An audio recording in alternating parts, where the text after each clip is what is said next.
দখলদার বিপ্লবের মাধ্যমে তো আসলে উচ্ছেদই করা হয়েছে, জোরই তো করা হয়েছে, একরকম জোর করেই তো মানে তাকে। কোনটা বিপ্লব হয়েছে? এই যে জুলাই আগস্ট, এটাকে আপনার কি বলবেন? এটা একটা জঙ্গি হামলা হয়েছে। জুলাই আগস্টে একটা জঙ্গি হামলা হয়েছে।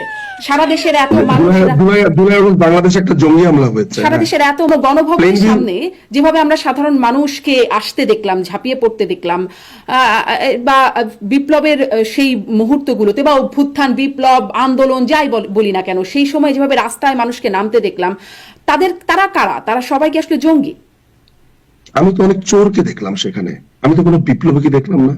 গণভবনের কথাতে, গণভবনে আমি ডাকাত এবং চোরকে দেখলাম, আমি তো কোনো বিপ্লবীকে দেখলাম না। কোন বিপ্লবী কি মুরগি চুরি করে? কোন বিপ্লবী কি ছাগল চুরি করে?